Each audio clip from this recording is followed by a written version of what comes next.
ലാലേട്ടനൊക്കെ ഓടുന്ന കണ്ടപ്പോൾ സത്യം പറഞ്ഞാൽ നമ്മൾ ഞെട്ടിപ്പോവും. കാരണം മേലൊക്കെ വന്ന് ഓരോ സാധനങ്ങൾ തട്ടുന്നുണ്ട് ഭയങ്കര ഊക്കില്. അവിടെ ഇവിടെയൊക്കെ മുറിവുകൾ ഉണ്ടായിട്ടുണ്ട്, ചെറുതായിട്ട് ചില സ്ഥലത്ത് ബ്ലഡ് വരുന്നുണ്ട്, ഗൺഷോട്ടൊക്കെ പോലെ ഭയങ്കര പെയിൻ ആണ്. അപ്പൊ ഇതൊക്കെ സഹിച്ച് പുള്ളിക്കാരൻ ഓടുന്നുണ്ട്. അപ്പൊ ഇത്രയും വലിയൊരു ആക്ടർ ആണ് പുള്ളിക്കാരൻ പോലും ഇതെല്ലാം സഫർ ചെയ്തിട്ട് ഇപ്പോഴും മൂവീസ് ചെയ്യുന്നുണ്ട്. എനിക്ക് ചെറിയ പടക്കം പൊട്ടുന്ന പോലും പേടിയാണ്. അപ്പൊ ഞാനും വിചാരിച്ചിരിക്കുന്നത് ഇത്തരം സീനുകളൊക്കെ ഗ്രാഫിക്സ് ആണ് എന്നാണ്. പുന്നാരക്കാട്ടിലെ പൂവനത്തിൽ കൊണ്ടുപോകാം നിന്നെ കൊണ്ടുപോകാം. ഷിലി ജോസാന്റെ പടത്തിൽ എല്ലാവർക്കും അങ്ങ് പെട്ടെന്നൊന്നും ക്ലിക്ക് ആവില്ല. എപ്പോഴും പലർക്കും ആ ലാസ്റ്റിലെ പോർഷൻസ് ഒക്കെ എപ്പോഴും കൺഫ്യൂഷൻ, ആരാണ് കൊന്നിട്ടുണ്ടാവുക നമുക്ക് പോലെ അത് അറിഞ്ഞൂടാ. സത്യം പറഞ്ഞാൽ എനിക്ക് ഓഡിഷൻ ഉണ്ടായിരുന്നില്ല, ഡയറക്റ്റ് കാസ്റ്റ് ചെയ്യായിരുന്നു ഇത്രയും പവർഫുൾ ആയിട്ടുള്ള ക്യാരക്ടർ. എങ്ങനെയാണ് LJP എന്ന സംവിധായകനെ കുറിച്ച് എന്താണ് തോന്നിയിട്ടുള്ളത്? പുള്ളിക്കാരൻ വളരെ കണ്ണിങ് ആയിട്ടാണ് കാസ്റ്റ് ചെയ്യുന്നത്. അങ്ങനെ അസൂയോടെ അങ്ങനെ നോക്കി ഒരു ടീച്ചർ അല്ലെങ്കിൽ ഒരു ഗുരു ഒക്കെ എങ്ങനെയാണ് അഭിനയം പഠിപ്പിക്കുന്നത് എങ്ങനെയാണ് ഞാൻ പുള്ളിക്കാരൻ്റെ അടുത്ത് നിന്നാണ് പഠിച്ചത്. പലരും പല രീതിയിലായിരിക്കും സിനിമയെ അപ്രോച്ച് ചെയ്യുന്നത്. സഞ്ജന എങ്ങനെയാണ് ഈ ഒരു കാര്യത്തെ കാണുന്നത്? പുറമേ ഒന്നുണ്ടായൊരു ഹൈപ്പ് ഉണ്ട്, ഒരു പക്ഷെ ഫാൻസുകാരായിരിക്കാം അല്ലെങ്കിൽ പുറമേയുള്ള സോഷ്യൽ മീഡിയ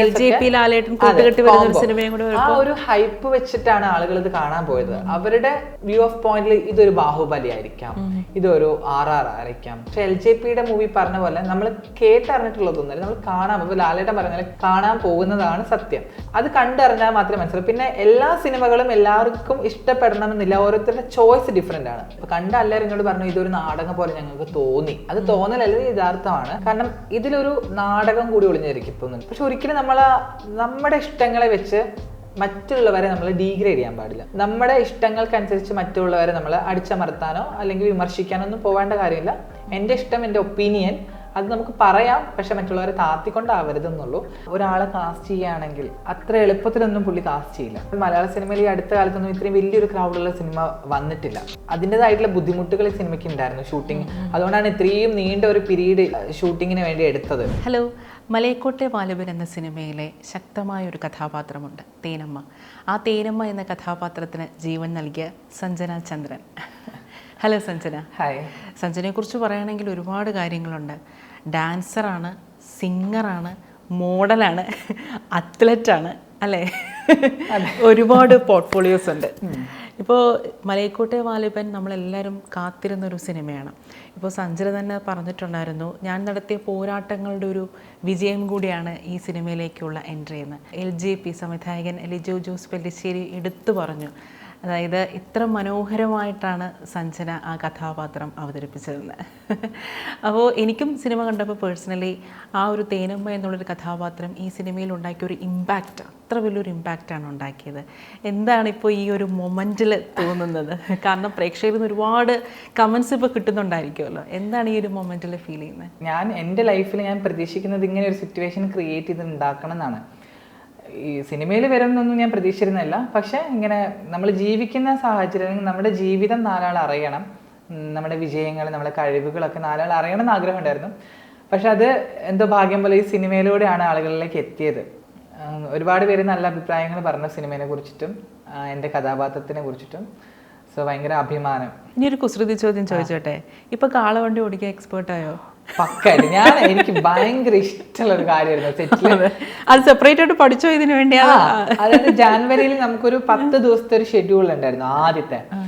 ഭയങ്കര തണുപ്പാണ് അവിടെ. അപ്പൊ അത് പോയത് തന്നെ ഇങ്ങനെ കോസ്റ്റ്യൂം ട്രയലിനൊക്കെ പോയി. അപ്പൊ ഞാൻ സുജിത്രേച്ചിനൊക്കെ ഞാൻ അവിടെ വെച്ചിട്ടാണ് കാണുന്നത്. അപ്പൊ ആ സമയത്ത് എനിക്ക് കാളവണ്ടി പഠിക്കാനുണ്ടായിരുന്നു.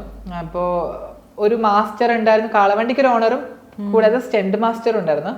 അപ്പോൾ കാളവണ്ടി കയറാൻ, അപ്പൊ എനിക്ക് ഓൾറെഡി ഈ സ്പോർട്സ് ഐറ്റം കുറച്ചും കൂടി ഇഷ്ടമാണ്. അത്ലറ്റ് ആണല്ലോ. അപ്പൊ യൂണിവേഴ്സിറ്റിയിൽ അല്ലെങ്കിൽ കാലിക്കറ്റ് യൂണിവേഴ്സിറ്റിയിലൊക്കെ പഠിക്കുന്ന സമയത്ത് അവിടെ ഇന്റർ അത്ലറ്റിക് മീറ്റിൽ പങ്കെടുക്കും. 200 മീറ്ററിൽ ഗോൾഡ് മെഡലൊക്കെ കിട്ടി. അപ്പൊ എനിക്ക് ഇങ്ങനത്തെ കാര്യങ്ങളൊക്കെ ഭയങ്കര ഇഷ്ടം, പ്രത്യേകിച്ച് ഈ കാളവണ്ടിയൊക്കെ ഓടിക്കാൻ അല്ലെങ്കിൽ കുതിരപ്പുറത്ത് കയറാൻ.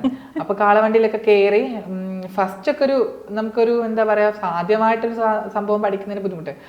പിന്നീട് അത് ഭയങ്കര രസമായിട്ട് തോന്നി. കാരണം ഒരു സൈഡിൽ ഷൂട്ട് നടക്കുന്നുണ്ട്, വേറൊരു സൈഡിൽ എനിക്ക് കാളവണ്ടി കൊണ്ട് തന്നിട്ടുണ്ട്. അപ്പോൾ ഞാൻ മാസ്റ്ററോട് പറഞ്ഞു നിങ്ങൾ പൊക്കോളൂ, ഞാനത് ഓടിച്ചോളാം. അപ്പോൾ കാളവണ്ടിൻ്റെ ഓണറുണ്ട്. പിന്നീട് അത് ഒരു ഫുൾ ടൈം ഞാൻ കാളവണ്ടിന് മുകളിൽ നിന്ന് ഇറങ്ങിയതേ ഇല്ല. കാരണം പിന്നെ അവിടെ ചുറ്റും കൂടി നിന്ന ക്രൗഡ് ഉണ്ട്, കുറേ അവിടുത്തെ ലോക്കൽ പീപ്പിൾസ്. അപ്പോൾ ആ ലോക്കൽ പീപ്പിളൊക്കെ ഇതിലേക്കൊക്കെ വണ്ടിയിൽ ചാടി കയറുന്നു, ഞാൻ അവരെ വെച്ച് റൈഡ് ചെയ്യുന്നു.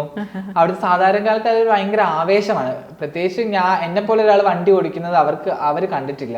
പിന്നെ ഞാൻ ഈ കാളവണ്ടിയും കൊണ്ട് ഈ ഓഫ് റോഡ് മരുഭൂമി കൂടെ ഒക്കെ ഇങ്ങനെ യാത്ര ചെയ്യാണ്. കുറേ ലോങ് പോകുന്നു, തിരിച്ചു വരുന്നു, വീണ്ടും പോകുന്നു, റെസ്റ്റ് ഇല്ലാതെ.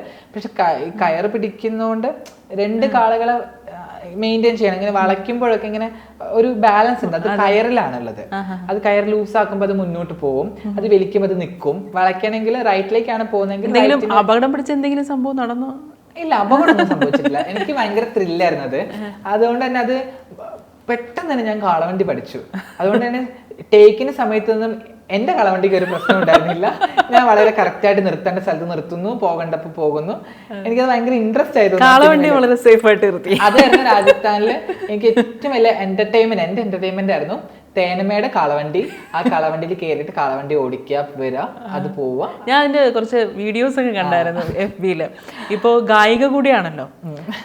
മലൈക്കോട്ടെ മാനുവലിലെ ആ പാട്ടൊന്ന് പാടാം. പുന്നാരക്കാട്ടിലെ പൂവനത്തിൽ കൊണ്ടുപോകാം, നിന്നെ കൊണ്ടുപോകാം, എന്തു തന്നാൽ എന്നെ കൊണ്ടുപോകും, കാക്കക്കറുമ്പ കള്ളക്കുറുമ്പ, പട്ടുടുപ്പിച്ച് ഞാൻ കൊണ്ടുപോകാം, പൊന്നും വളയിട്ട് കൊണ്ടുപോകാം, പന്തയം വെച്ചൊരു മുത്തം തന്നാൽ കൊണ്ടുപോകാം, നിന്നെ കൊണ്ടുപോകാം.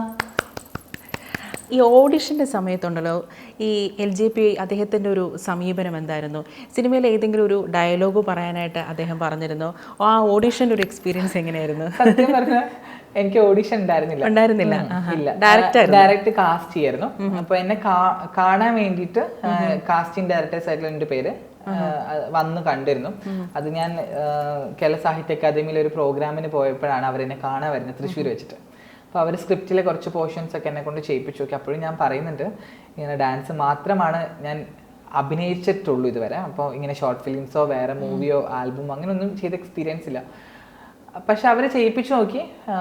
പക്ഷെ എന്തോ ഞാൻ എന്ത് കാര്യങ്ങൾ ചെയ്യുമ്പോൾ അതൊരു 100% അതിനെ കുറച്ച് റിസർച്ച് ചെയ്ത് അല്ലെങ്കിൽ പഠിച്ച് വ്യക്തമായിട്ടാണ് ആ കാര്യം ചെയ്യുള്ളൂ. അത് നമ്മൾ ആ ഒരു കലയ്ക്ക് കൊടുക്കുന്ന റെസ്പെക്റ്റ് ആണ്. അപ്പോൾ ഞാനത് ആക്ട് ചെയ്ത് കാണിച്ച് അവർ വീഡിയോ ഷൂട്ട് ചെയ്ത് പോയി. അപ്പോഴും ഞാൻ ഉറപ്പിക്കുന്നുമില്ല, ഞാൻ അവരോട് പറഞ്ഞില്ല എനിക്ക് തന്നെ തരണം ഈ ചാൻസ് പറഞ്ഞിട്ടില്ല.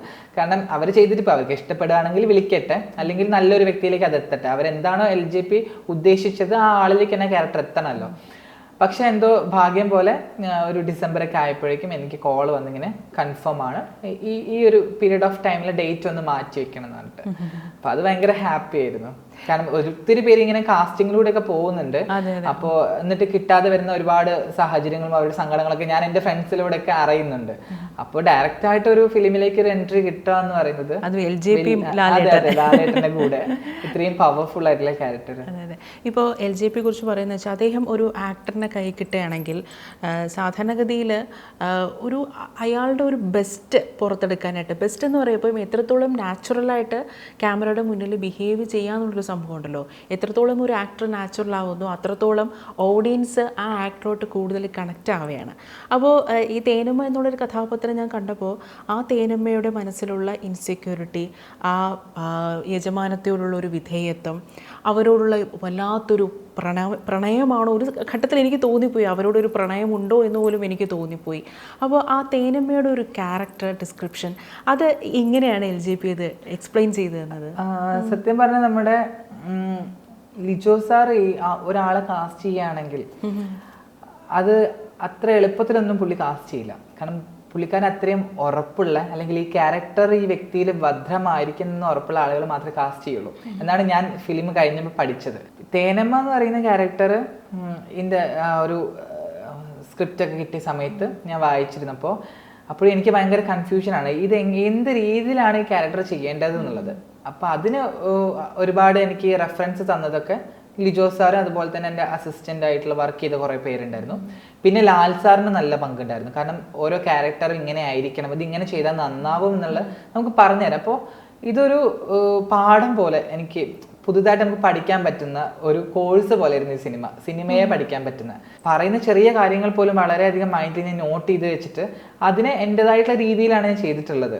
അത് ഇങ്ങനെ പഠിച്ചു വെച്ച പോലെ ഒന്നുമില്ല, ആ ഒരു സാഹചര്യം മനസ്സിലാക്കിയിട്ടുള്ള ആ ഒരു ഒഴുക്കിൽ അങ്ങനെ വന്നു പോയതാണ്. അത് ആളുകൾ സ്വീകരിച്ചു, ഈ പറഞ്ഞ പോലെ എല്ലാവരിലേക്കും അത് വ്യക്തമായി എത്തി എന്നുള്ളത് എൻ്റെ ഒരു വിജയമായിട്ട് ഞാൻ കാണുന്നു. അല്ല, ഞാൻ ആ സിനിമ കണ്ടപ്പോൾ ഉണ്ടല്ലോ, ഈ തേനമ്മ ഈ ഒരു സിനിമയുടെ നറേഷനിൽ നടത്തുന്ന ഒരു ഇടപെടൽ വലിയ രീതിയിലുള്ളൊരു ഇമ്പാക്റ്റാണ് ആ സിനിമയ്ക്ക് ഉണ്ടാക്കിയിരിക്കുന്നത്. ആ തേനമ്മയുടെ ഒരു ക്യാരക്ടറിൻ്റെ ഒരു ഡെപ്തിലേക്ക് പോവുകയാണെങ്കിൽ, ഞാൻ നേരത്തെ പറഞ്ഞ പോലെ തന്നെ ആ യജമാനത്തിയോട് ഏതെങ്കിലും ഒരു ഘട്ടത്തിൽ പ്രണയം തോന്നുന്നുണ്ടോ എന്നെനിക്കൊരു ഡൗട്ട് എനിക്ക് തോന്നിയിട്ടുണ്ടായിരുന്നു. അപ്പോൾ ഈ സ്വന്തം ജീവിതമായിട്ട് ഇപ്പോൾ നമുക്കറിയാം, നമ്മുടെ സമൂഹത്തിലെ ട്രാൻസ് കമ്മ്യൂണിറ്റി കടന്നു പോകുന്ന ഒരുപാട് പ്രശ്നങ്ങൾ, റിലേഷൻഷിപ്പ് ക്രൈസിസ്, ഒരുപാട് പ്രശ്നങ്ങളുണ്ടല്ലോ. ആ ഒരു ഇതുമായിട്ട് ഏതെങ്കിലും രീതിയിൽ കണക്ഷൻ ഈ തേനമ്മയുടെ ലൈഫ് എക്സ്പീരിയൻസുമായിട്ടും സഞ്ജനയുടെ സ്വന്തം ജീവിതത്തിലുള്ള എക്സ്പീരിയൻസുമായിട്ടും ഏതെങ്കിലും രീതിയിലുള്ളൊരു കണക്ഷൻ തോന്നിയിട്ടുണ്ടായിരുന്നോ? നമ്മളെ കൂടെ നിൽക്കുന്നവരെ, ഇപ്പം എന്നെ സംബന്ധിച്ച് എൻ്റെ കൂടെ നിൽക്കുന്ന ആളുകളൊക്കെ ഞാൻ എപ്പോഴും സേഫാക്കി നിർത്താൻ ശ്രമിച്ചിട്ടുള്ളത്. തേനമ്മ എന്ന് പറയുന്ന ക്യാരക്ടർ എല്ലാവരെയും സേഫ് ആക്കുന്ന, അല്ലെങ്കിൽ തൻ്റെ യജമാനത്തിയെ സേഫ് ആക്കുന്ന വളരെ വിശ്വസ്തതയുള്ള ഒരു ആളായിട്ടാണ് അതിൽ കാണിക്കുന്നത്. അത് ഒരിക്കലും പ്രണയമല്ല, ഈ പറയുന്ന പോലെ എന്താണ് നമ്മുടെ യജമാനൻ ഏതറ്റം വരെയും പോകുന്ന ചങ്ക് പറിച്ചു കൊടുക്കുന്ന ഒരു വിശ്വസ്തയായിട്ടുള്ള ഒരു തോഴിയാണ് തേനമ്മ. അപ്പൊ അതാണ് ആ സിനിമയിൽ മെയിനായിട്ട് കാണുന്നത്. റാണിക്കൊരു സങ്കടം ഉണ്ടായ സമയത്ത് ആ സങ്കടത്തിന്റെ ഏത് വിധേനയും, ഇപ്പൊ വാലിബനെ കൊന്നിട്ടായാലും ബാക്കിയുള്ള ആരെ കൊന്നിട്ടായാലും റാണിയുടെ സന്തോഷം അത് നിലനിൽക്കാൻ വേണ്ടിയിട്ടാണ് തേനമ്മയുടെ യാത്ര. അതാണ് ആ സിനിമയിൽ നമ്മൾ കാണുന്നത്. പക്ഷെ ലിജോ സാറിന്റെ പടത്തിൽ എല്ലാവർക്കും അങ്ങ് പെട്ടെന്നൊന്നും ക്ലിക്ക് ആവില്ല. എപ്പോഴും പലർക്കും ആ ലാസ്റ്റിലെ പോർഷൻസ് ഒക്കെ എപ്പോഴും കൺഫ്യൂഷൻ, ആരാണ് കൊന്നിട്ടുണ്ടാവുക എന്നുള്ളതൊക്കെ. പിന്നെ ഒരു സെക്കൻഡ് പാർട്ട് എന്നൊക്കെ പ്രതീക്ഷ എല്ലാവരും മനസ്സിലുണ്ട്. അപ്പൊ നമുക്ക് അതിലറിയായിരിക്കും, നമുക്ക് പോലെ അത് അറിഞ്ഞൂടാ. ആ ലാസ്റ്റ് പാർട്ട് ക്ലൈമാക്സിന്റെ കാര്യം പറഞ്ഞപ്പോൾ, ഇപ്പം LJPയുടെ സിനിമയിലെ ക്ലൈമാക്സ് എന്ന് പറയുന്നത് വലിയൊരു അല്ലേ, ഒരു വലിയൊരു ഫാക്ടറാണ്. നമ്മളെ പിടിച്ചിരുത്തുന്ന ഒരു ക്ലൈമാക്സ് ആണ്. വലിയൊരു വിഷ്വൽസിന്റെയും കളറിന്റെ ഒക്കെ ഒരു ബ്ലെൻഡ് ചെയ്തുള്ള വലിയൊരു ആഘോഷമാണ്. കയോസ് ആണ് എപ്പോഴും അദ്ദേഹത്തിന്റെ ക്ലൈമാക്സ് സീൻസ് മിക്ക സിനിമകളിലും. ഇതും അതുപോലെ തന്നെയായിരുന്നു. ഇപ്പോൾ ഞാൻ ഒരു ഇന്റർവ്യൂവിൽ സഞ്ജന പറഞ്ഞ് കേട്ടായിരുന്നു, അതിനകത്ത് ഈ ലാലേട്ടൻ്റെ പിന്നിൽ ഓടുന്ന ഒരു സീക്വൻസ് ഉണ്ടല്ലോ, അത് ഷൂട്ട് ചെയ്യപ്പോൾ ഉണ്ടായ ഒരു പേടി ഉണ്ടായിരുന്നു. അതിനെക്കുറിച്ചൊന്ന് പറയാമോ? അത് ആ സിനിമയിൽ ഒരിക്കലും അത് ആക്ച്വലി അത് ശരിക്കുള്ള പേടിയാണ്, എൻ്റെ പേടി. കാരണം എനിക്ക് ചെറിയ പടക്കം പൊട്ടുന്ന പോലും പേടിയാണ്. അപ്പൊ ഞാനും വിചാരിച്ചിരിക്കുന്നത് ഇത്തരം സീനുകളൊക്കെ ഗ്രാഫിക്സ് ആണ് എന്നാണ്. അപ്പോൾ ലാലേട്ടൻ ഉണ്ട്, ഹരീഷ് ചേട്ടനുണ്ട്, ഞങ്ങളെല്ലാവരും ആ ഒരു മെയിൻ ഒരു 8 ക്യാരക്ടേഴ്സ് എല്ലാവരും അവിടെ ഉണ്ട്. അപ്പൊ നമ്മളിങ്ങനെ ഒരു നേരെയുള്ള വഴി, അപ്പൊ അതിലൂടെ ഓടണം, 2 സൈഡിൽ നിന്നും ബ്ലാസ്റ്റ് ഉണ്ടാവും എന്ന് പറഞ്ഞിരുന്നു. അപ്പോഴും നമ്മൾ വിചാരിക്കുന്ന ചെറിയ എന്തെങ്കിലും പൊട്ടലും ചീറ്റലൊക്കെ ഉണ്ടാവും എന്നുള്ളതാണ്.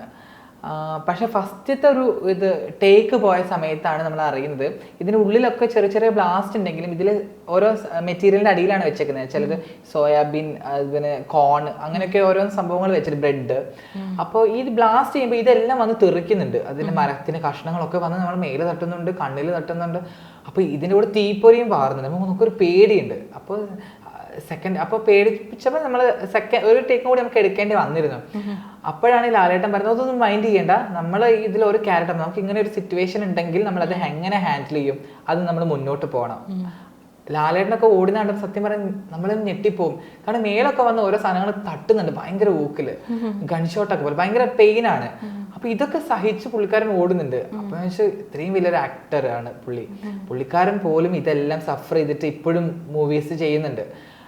അപ്പൊ തീർച്ചയായിട്ടും ആ ഒരു ലെവലിലേക്കൊക്കെ നമ്മൾ ചിന്തിക്കേണ്ടതുണ്ട്. അങ്ങനെയാണ് അത് കോൺഫിഡൻ്റ് ആയിട്ട് ഞാൻ അങ്ങനെ ഓടുന്നത്. പക്ഷെ ഓടി കഴിഞ്ഞിട്ടാണ് നമ്മളെല്ലാവരും ഇങ്ങനെ ചർച്ച ചെയ്യുന്നു, അവിടെ ഇവിടെയൊക്കെ മുറിവുകൾ ഉണ്ടായിട്ടുണ്ട്, ചെറുതായിട്ട് ചില സ്ഥലത്ത് ബ്ലഡ് വരുന്നുണ്ട്. അത് കുറേയൊക്കെ ഈ ഫിലിമിൽ അങ്ങനെയൊക്കെ സാഹചര്യങ്ങൾ. പിന്നെ ഈ പറഞ്ഞ പോലെ ക്ലൈമറ്റ് ചേഞ്ച് ഭയങ്കരമായിരുന്നു. നമുക്ക് ഒന്നാമത് സഹിക്കാൻ പറ്റാത്ത തണുപ്പുള്ള കാലഘട്ടം, ജനുവരിയിലൊക്കെ മൈനസിലേക്കൊക്കെ പോകുന്നുണ്ട്. ആ സമയത്ത് ഇങ്ങനെ വളരെ നമ്മൾ ഡ്രസ്സിങ് ഒക്കെ ആയാലും ചെയ്യുമ്പോഴൊക്കെ ഭയങ്കര തണുപ്പാണ്.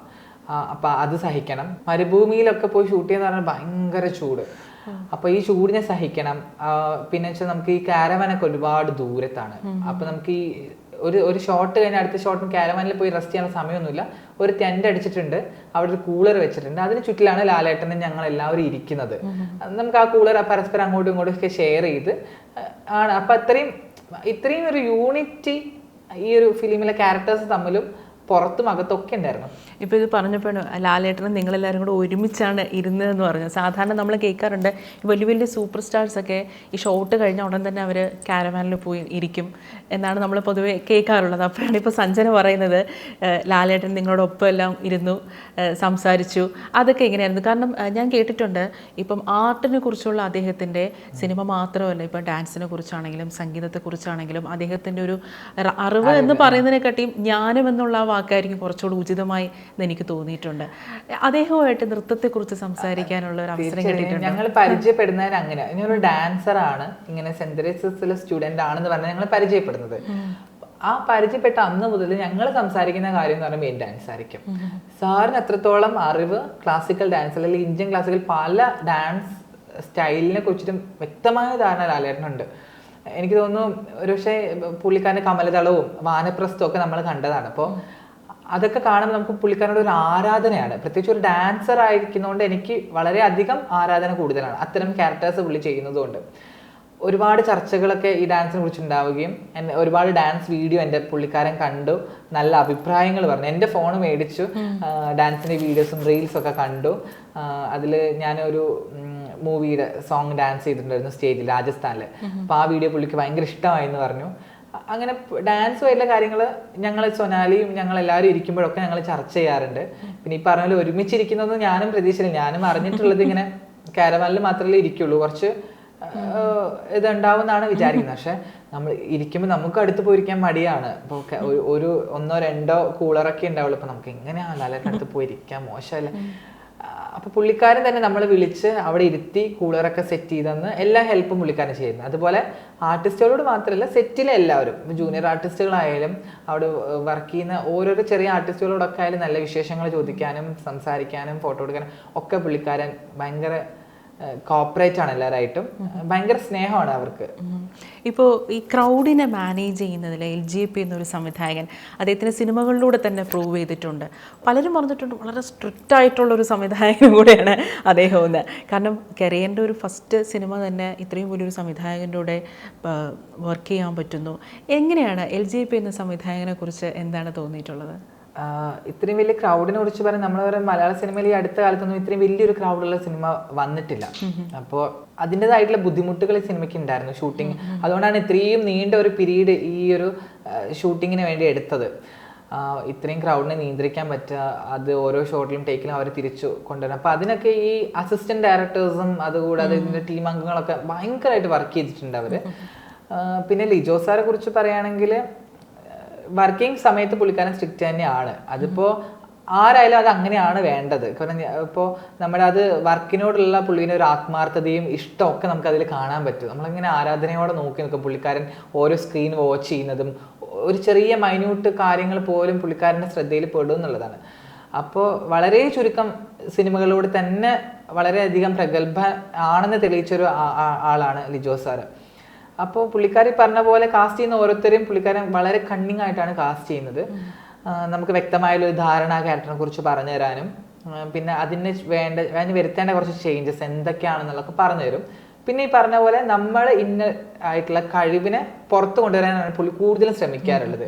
സഞ്ജന ഇങ്ങനെ ചെയ്തു നോക്കൂ, അല്ലെങ്കിൽ ഇതാ അങ്ങനെ ചിന്തിച്ചു നോക്കുക. നമ്മളെ ചിന്താശേഷിയും കൂടി കൂട്ടാൻ പുള്ളിക്കാരൻ ശ്രമിക്കാറുണ്ട്. ചില ആളുകളൊക്കെ ഇതിങ്ങനെ തന്നെ ചെയ്യണം, ഇതിങ്ങനെയാണ് വേണ്ടത്, ഇതെനിക്ക് ഇങ്ങനെ ഒരു സംഭവം കിട്ടണം എന്ന് പറയുമ്പോൾ പുള്ളിക്കാരെ നമ്മളോട് സ്വയം ചിന്തിക്കാനാണ് പറയുക. ഇങ്ങനെ ആയിരുന്നെങ്കിൽ നിങ്ങൾ എങ്ങനെയായിരിക്കും റിയാക്ട് ചെയ്യുക. അപ്പം അതൊക്കെ ഭയങ്കര പാടായിരുന്നു. അപ്പോൾ പുള്ളിക്കാരനെ അപ്പോൾ നമ്മളിങ്ങനെ അസൂയോടെ ഇങ്ങനെ നോക്കി നിൽക്കും. ഒരു ടീച്ചർ അല്ലെങ്കിൽ ഒരു ഗുരു ഒക്കെ എങ്ങനെയാണ് എന്നെയൊക്കെ ഡാൻസ് ടീച്ചർ എങ്ങനെയാണ് പഠിപ്പിക്കുന്നത്, അതുപോലെ അഭിനയം പഠിപ്പിക്കുന്നത് എങ്ങനെയാണ് ഞാൻ പുള്ളിക്കാരൻ്റെ അടുത്ത് നിന്നാണ് പഠിച്ചത്.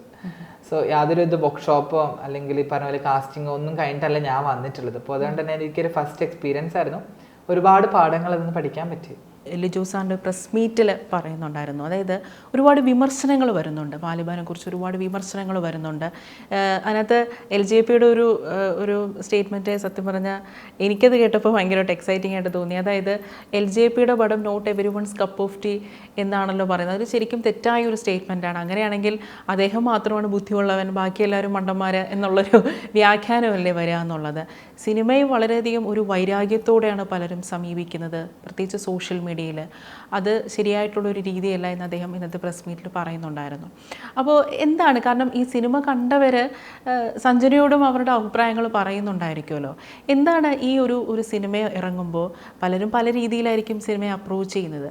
ചിലവർക്ക് ചില കാര്യങ്ങളായിരിക്കും ഇഷ്ടപ്പെടുക, ചിലർക്ക് ചില കാര്യങ്ങൾ ഇഷ്ടപ്പെട്ടില്ലെന്നും വരും. സഞ്ജന എങ്ങനെയാണ് ഈ ഒരു കാര്യത്തെ കാണുന്നത്? ഇതൊരു ഫാന്റസി മിക്സ് ചെയ്തിട്ടുള്ള ഒരു ഡ്രമാറ്റിക് ക്ലാസിക് മൂവിയാണിത്. അത് തന്നെ ഉണ്ട്, കുറച്ചൊരു ഡ്രാമ ഈ സിനിമയിലുണ്ട്. ഇപ്പൊ കണ്ട എല്ലാവരും ഇങ്ങോട്ട് പറഞ്ഞു ഇതൊരു നാടകം പോലെ ഞങ്ങൾക്ക് തോന്നി. അത് തോന്നലല്ല, യഥാർത്ഥമാണ്.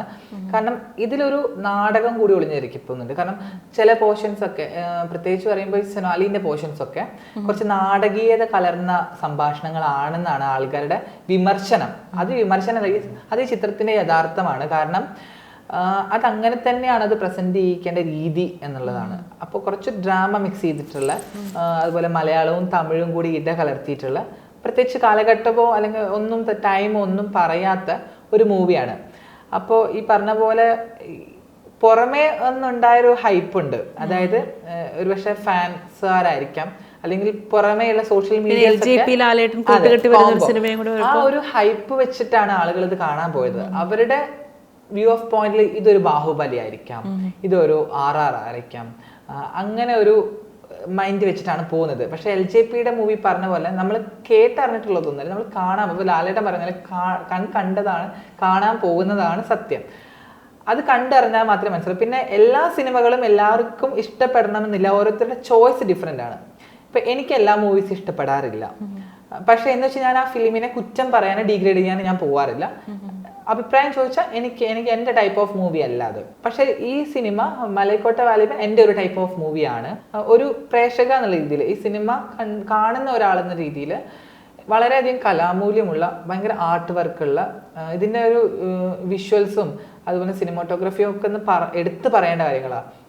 അതുപോലെ അഭിനയിച്ചിരിക്കുന്ന ഓരോ ക്യാരക്ടേഴ്സും ഭയങ്കര യുണീക്ക് ആയിട്ടുള്ള ക്യാരക്ടറിസ്റ്റിക്സ് ഉള്ള ഓരോരുത്തര ആളുകളാണ്. ഇതെല്ലാം വെച്ച് നോക്കുമ്പോൾ ഒരു സിനിമയ്ക്ക് വേണ്ട എല്ലാ ഘടകങ്ങളും മലൈക്കോട്ട വാലിബനിൽ ഉണ്ട് എന്നുള്ളതാണ്.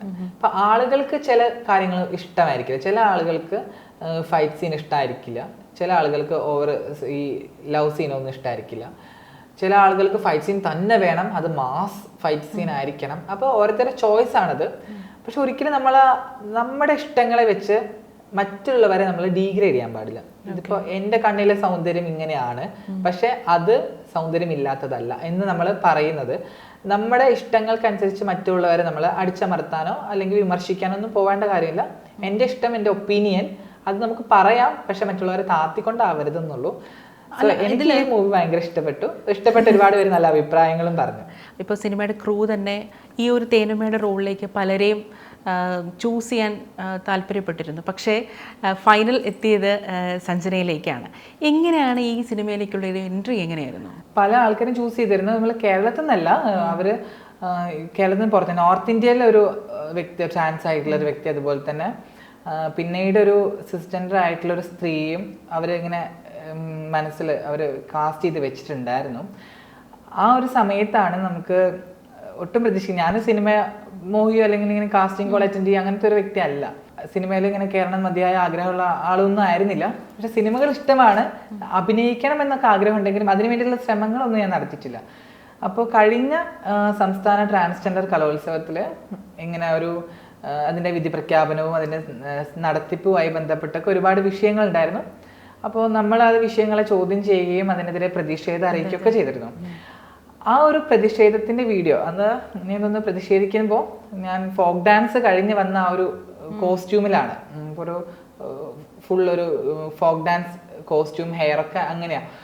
അപ്പോൾ ആ ഒരു പ്രതിഷേധത്തിന്റെ വീഡിയോ കണ്ടിട്ടാണ് ലിജോ സാർ ഇങ്ങനെ ഒരു പടത്തിലേക്ക് കാസ്റ്റ് ചെയ്യുന്നത്. അപ്പോൾ എന്തായിരുന്നു പ്രതിഷേധം? കാരണം ഞാൻ നേരത്തെ കേട്ടിട്ടുണ്ട് സംസ്ഥാന കലോത്സവത്തിൽ 2ാം സമ്മാനം കിട്ടിയത് നിറത്തിൻ്റെയും രൂപത്തിൻ്റെയൊക്കെ പ്രശ്നം ചൂണ്ടിക്കാണിച്ച് 2ാം സമ്മാനം കിട്ടി, അതിനെതിരെ വലിയൊരു പ്രതിഷേധം ഉണ്ടായിരുന്നു.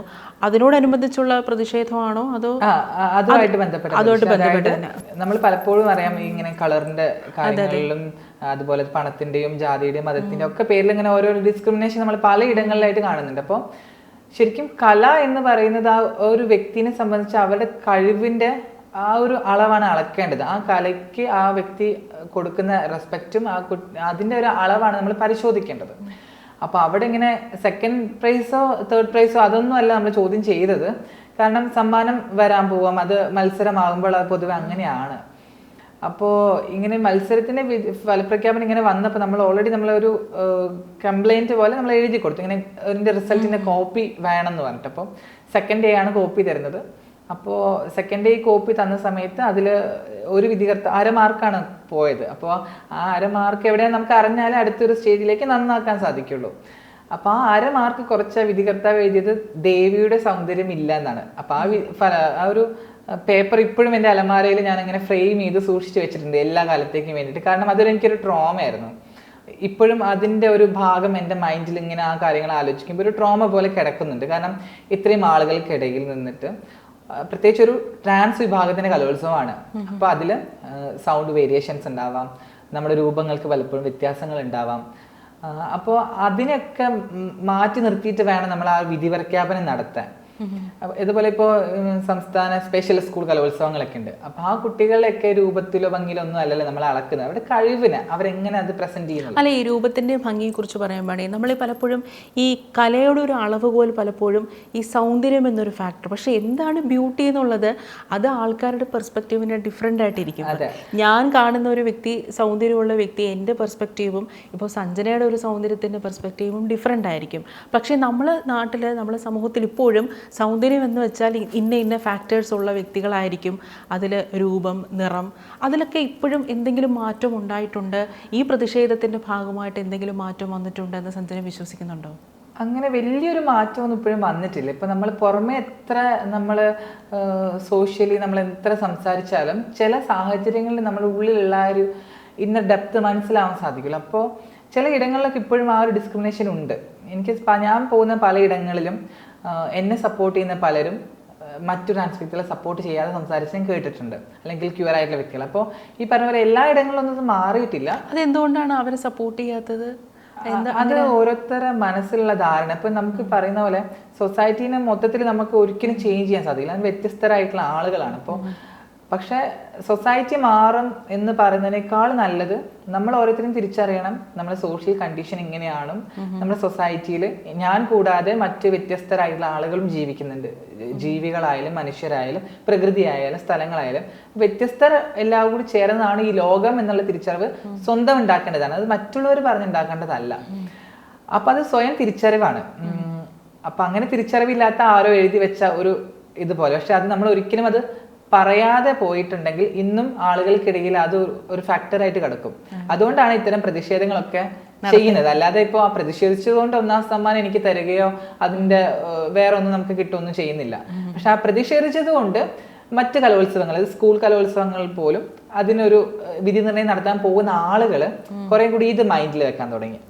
ഇങ്ങനെ ഒരു ഇഷ്യൂ ഉണ്ടായിട്ടുണ്ട്, അപ്പൊ ആ ഒരു ബേസിലിട്ട് നമുക്ക് ഇത് പ്രശ്നമാവും, അങ്ങനെ ചെയ്യാൻ പാടില്ല, അല്ലെങ്കിൽ അത് വളരെ മോശമാണ് എന്നുള്ളൊരു ധാരണ ആൾക്കാരിലേക്ക് എത്തി. ഇപ്പോൾ ഈ സിനിമയിൽ ഈ ട്രാൻസ്ജെൻഡർ കമ്മ്യൂണിറ്റിയെ പ്ലേസ് ചെയ്യുന്ന രീതി, ഇപ്പോൾ പലപ്പോഴും ഈ സെക്സ് വർക്കറായിട്ടും അല്ലെങ്കിൽ യാചകരുടെ റോളിലൊക്കെയാണ് പലപ്പോഴും ഈ ട്രാൻസ്ജെൻഡേഴ്സ് കമ്മ്യൂണിറ്റിയെ അവതരിപ്പിക്കുന്നത്. പക്ഷേ ഈ സിനിമയിൽ അങ്ങനെ ആയിരുന്നില്ല. അപ്പോൾ നമ്മൾ ഈ സിനിമയിൽ ട്രാൻസ്ജെൻഡർ കമ്മ്യൂണിറ്റി പ്ലേസ് ചെയ്യുന്ന രീതിയിൽ കാലോചിതമായിട്ടുള്ള മാറ്റങ്ങൾ വന്നു എന്ന് വിശ്വസിക്കുന്നുണ്ടോ സഞ്ജന? കുറേയൊക്കെ സിനിമകൾ മാറി ചിന്തിക്കാൻ തുടങ്ങിയിട്ടുണ്ട്. ഇപ്പോൾ മുൻ കാലഘട്ടങ്ങളിലൊക്കെ എടുത്ത് നോക്കുകയാണെങ്കിൽ പറഞ്ഞ പോലെ നമ്മൾ കണ്ടിട്ടുണ്ടാകും, മുന്നേയുള്ള സിനിമകളിലൊക്കെ തന്നെ ട്രാൻസ് ആയിട്ടുള്ള ക്യാരക്ടർ ഏതെങ്കിലും ഒരു മൂവിയിൽ വന്നിട്ടുണ്ടെങ്കിൽ അതൊന്നെങ്കിൽ സെക്സ് വർക്കർ ആയിരിക്കും.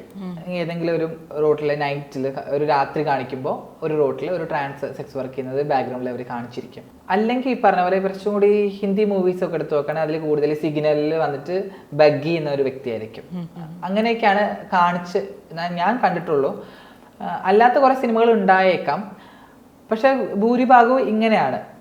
അപ്പം ഞാൻ അപ്പോഴും ചിന്തിക്കുന്നത് ഇതിൻ്റെ സ്ക്രിപ്റ്റ് എഴുതുന്ന ആളുകൾക്ക് അല്ലെങ്കിൽ ഇതിൻ്റെ സംവിധായകർക്ക് കുറച്ചുകൂടി ചിന്തിക്കാം. കാരണം ഇത് കാണിക്കുന്നത് ഒരു കമ്മ്യൂണിറ്റി, ഇപ്പം ഞാനാണെങ്കിൽ പോലും ഒരു വലിയൊരു കമ്മ്യൂണിറ്റിനെ റെപ്രസെൻറ്റ് ചെയ്തിട്ടാണ് ആ സിനിമയിലേക്ക് പോകുന്നത്. അതിൽ ക്യാരക്ടർ പക്ഷേ അത് എൻ്റെ പേഴ്സണൽ ലൈഫിൽ ആയിരിക്കും ഹൈപ്പ് കൊടുക്കുന്നത്, അഭിനന്ദനങ്ങൾ എനിക്ക് മാത്രമായിരിക്കാം. പക്ഷെ ഞാൻ റെപ്രസെൻറ്റ് ചെയ്യുന്നത് ശരിക്കും ഒരു കമ്മ്യൂണിറ്റി തന്നെയാണ്. അപ്പോൾ ഞാൻ ചിന്തിക്കും, ട്രാൻസ്ജെൻഡർ കമ്മ്യൂണിറ്റി എന്ന് പറയുമ്പോൾ ഇങ്ങനെ സിനിമയിലൂടെയൊക്കെ കാണിക്കുമ്പോൾ ഈ സെക്സ് വർക്കർ ആയിട്ടുള്ള ഒരു വ്യക്തി ട്രാൻസ്ജെൻഡേഴ്സ് ബാക്കിയുള്ള സിനിമകൾ നമ്മൾ സെക്സ് വർക്കർ ആയിട്ടാണ് കാണുന്നത്. അപ്പോൾ പൊതുവെ വരുന്ന ഫാമിലിക്കും കുട്ടികൾക്കൊക്കെ ഒരു ധാരണ വരുന്നത് അവരിങ്ങനെയാണ്, അവരുടെ ലൈഫ് ഇങ്ങനെയാണ്. പക്ഷെ തീർത്തും വ്യത്യസ്തമായിട്ട് ഈ ജീവിതങ്ങളോട് പോരാടി, സമൂഹത്തിനോട് പോരാടി ഉന്നതിയിലെത്തിയിട്ടുള്ള എത്രയോ ജീവിതങ്ങൾ നമ്മുടെ മുമ്പിലുണ്ട്. ട്രാൻസ് അല്ലെങ്കിൽ ക്യൂർ വ്യക്തികളുടെ ജീവിതങ്ങൾ നമ്മുടെ മുമ്പിലുണ്ട്. അപ്പം അത്തരം ജീവിതങ്ങളൊന്നും ഒരു സിനിമയിൽ ഞാൻ ഷോക്കേസ് ചെയ്ത് ഞാൻ കണ്ടിട്ടില്ല. അതുകൊണ്ട് തന്നെ അങ്ങനെ ഒരു റോള് ഞാൻ ഒരിക്കലും സിനിമയിൽ വന്നാൽ ചെയ്യൂല. കാരണം അത് തന്നെയാണ് വർഷങ്ങളോളായിട്ട് ഇത് ഫോളോ ചെയ്ത് വരുന്നത്. പക്ഷെ ഈ ഒരു ക്യാരക്ടർ പ്രത്യേകിച്ച് ഒരു നാടോ കഥയോ ഒരാളുടെ ജെൻഡർ പോലും എടുത്തിങ്ങനെ പറയുന്നുണ്ടായിരുന്നില്ല. അതാണ് ഈ ഫിലിമിൻ്റെ ഒരു പ്രത്യേകത. തേനമയായാലും നമ്മൾ സാധാരണ കണ്ടുവരുന്ന അല്ലെങ്കിൽ ഒന്നെങ്കിൽ ഈ പറയുന്ന പോലെ സിനിമകളിലൊക്കെ ട്രാൻസ്ജെൻഡർ റോളുകൾ കൈകാര്യം ചെയ്യുന്നത് സിസ്ജെൻഡർ ആയിട്ടുള്ള ആളുകളായിരിക്കും, ഒരു മെയിൽ ആയിട്ടുള്ള വ്യക്തിയായിരിക്കും. അപ്പൊ അവർ ഈ പറഞ്ഞ പോലെ മേക്കപ്പ് ഒക്കെ ചെയ്ത് വിഗ് ഒക്കെ വെച്ച് ഭയങ്കര വൾഗറായി കുറച്ചും കൂടി ഒരു കോമഡി ഒക്കെ ചേർത്ത് അതിന്റെ ബീജിയോ ഒക്കെ അങ്ങനെ ആയിരിക്കും. ആ ഒരു കണ്ണിലൂടെയാണ് ആളുകൾ പിന്നെ ആ ഒരു കമ്മ്യൂണിറ്റിയെ മൊത്തത്തിൽ കാണുക. അപ്പൊ മുന്നേ ഉണ്ടായിരുന്ന സിനിമകളൊക്കെ തന്നെ തന്ന ഇമ്പാക്റ്റ് അങ്ങനെയാണ്. പലപ്പോഴും ചില സിനിമകളുടെ പേരുകളിലൊക്കെ നമ്മളെ കളിയാക്കി വിളിക്കുന്നതും ആ സിനിമ അല്ലെങ്കിൽ ആ ഒരു വ്യക്തി, ആ ഒരു ക്യാരക്ടർ ആളുകളുടെ ഇടയിൽ ഉണ്ടാക്കിയ ഇൻഫ്ലുവൻസ് ആണ്. അപ്പം അത്രത്തോളം ഇൻഫ്ലുവൻസ് ഉണ്ടാക്കാൻ സിനിമയ്ക്ക് സാധിക്കും. അപ്പം അത്തരം ഒരു റോള് ചെയ്യില്ല എന്ന് ഉറപ്പായിരുന്നു. പിന്നെ ഈ സിനിമ അങ്ങനെ ഒരു റോൾ അല്ലാത്തത് കൊണ്ടും ഭയങ്കര പവർഫുൾ ആയിട്ടുള്ള ഈ പറയുന്ന പോലെ വിശ്വസ്തതയുള്ള ഒരാളാണ്, അല്ലെങ്കിൽ ഈ സമൂഹത്തിന് നമുക്ക് വിശ്വസ്തയോടെ കാണാം, അല്ലെങ്കിൽ ഈ വ്യക്തിയുടെ ക്യാരക്ടർ അങ്ങനെയാണ്, ഇത് ഭയങ്കര പ്രൗഡായിട്ട് നമുക്ക് എവിടെ എടുത്ത് പറയാൻ പറ്റുന്ന ഒരു ക്യാരക്ടർ ആണ് എന്നുള്ളതാണ്. അതാണ് ഈ സിനിമയുടെ ഒരു പ്രത്യേകത. ഇതിലെ ഓരോ ക്യാരക്ടേഴ്സും അങ്ങനെ തന്നെയാണ്. അപ്പോൾ എനിക്ക് തീർത്തും പറയാനുള്ളത്, ഇങ്ങനെ ഒരുപാട് കഴിവുള്ള അല്ലെങ്കിൽ അവസരങ്ങൾ ഇപ്പോഴും കിട്ടാത്ത, സിനിമയെ സ്നേഹിക്കുന്ന, സിനിമയിൽ വരണമെന്ന് ആഗ്രഹിക്കുന്ന ഒരുപാട് ക്യൂർ അല്ലെങ്കിൽ ട്രാൻസ് ആയിട്ടുള്ള വ്യക്തികളുണ്ട്. എനിക്ക് പേഴ്സണലി അറിയുന്ന ഒരുപാട് ആൾക്കാരുണ്ട്. അപ്പോൾ അവരിലേക്കൊന്നും ഇത്രയും അവസരങ്ങൾ അവരുടെ കയ്യിലേക്ക് എത്തുന്നില്ല എന്നുള്ളതാണ്. തീർച്ചയായിട്ടും അത്തരം അവസരങ്ങൾ എത്തുമ്പോൾ ഇത്തരം റോളുകളൊക്കെ ഇതിനും വളരെ മനോഹരമായിട്ട് ചെയ്യുന്ന, അല്ലെങ്കിൽ കഴിഞ്ഞ ഒരുപാട് സിനിമകളിലുള്ള റോളുകളൊക്കെ നന്നായി ചെയ്യാൻ കഴിവുള്ള ഒത്തിരി ആളുകളുണ്ട്. അപ്പോൾ ഇത്തരം അവസരങ്ങൾ അവർക്ക് കൊടുക്കുകയാണെങ്കിൽ കുറേ കൂടി നന്നാവും. കുറേ കാസ്റ്റിംഗ് കോളിൻ്റെ ഒക്കെ ഇങ്ങനെ പോസ്റ്റേഴ്സൊക്കെ വരുന്ന സമയത്ത് അതൊക്കെ അത് ആ ഫിലിമിൽ ട്രാൻസ് റോൾ ഉണ്ടെങ്കിൽ പോലും അതിന് കാസ്റ്റിംഗ് കോളൊന്നും വരുന്നത് കാണാറില്ല. മെയിൽ ഫീമെയിൽ കാസ്റ്റിംഗ് കോളുകൾ കുട്ടികൾക്കുള്ളതൊക്കെയാണ് വന്ന് കണ്ടിട്ടുള്ളത്. അപ്പോൾ ഇത്തരം കാസ്റ്റിംഗ് കോളിലൊക്കെ ഉൾപ്പെടുത്തുകയും അതുപോലെ തന്നെ ഇത്രയും കുറച്ച് ക്യാമ്പയിനൊക്കെ സംഘടിപ്പിക്കുകയാണെങ്കിൽ ഇനിയും കഴിവുള്ള ഒരുപാട് ആർട്ടിസ്റ്റുകൾ ഞങ്ങൾക്കുള്ളിൽ തന്നെ ഉണ്ട് എന്നുള്ളതാണ്. അപ്പോൾ അവസരങ്ങൾ ആളുകളിലേക്ക് എത്തുന്നില്ല എന്നാണ്. അപ്പോൾ അങ്ങനെയൊക്കെ ചെയ്ത് ഒരു റോളുകളെ നന്നാക്കാൻ ഞങ്ങളെ കൊണ്ട് തന്നെ സാധിക്കും. കാരണം ഞങ്ങളുടെ ജീവിതം കാണിക്കാൻ ഞങ്ങളെ കഴിഞ്ഞാൽ മറ്റൊരാൾക്ക് സാധിക്കില്ല എന്നുള്ളത്, ഞങ്ങൾക്ക് മാത്രമേ സാധിക്കൂ. അത് ഈ ഫിലിമിലൂടെ ലിജോ സാറിന് മനസ്സിലായതുകൊണ്ടാണ് എന്നെ കാസ്റ്റ് ചെയ്യുന്നത് എനിക്ക് തോന്നുന്നു. ഞാനല്ല വേറെ ഏതൊരു ട്രാൻസ് വ്യക്തിയാണെങ്കിൽ ഈ റോള് വളരെ ഭംഗിയായിട്ട് ചെയ്യുന്ന എനിക്ക് വിശ്വാസമുണ്ട്. കാരണം മറ്റു വ്യക്തികൾ അല്ലെങ്കിൽ സിസ്ജെൻഡർ വ്യക്തികൾ ചെയ്യുന്നതിനേക്കാൾ നന്നായിട്ട് ട്രാൻസ് വ്യക്തികൾ തന്നെയാണ് ഇത്തരം ക്യാരക്ടേഴ്സ് ചെയ്യാൻ ഏറ്റവും ഉചിതം.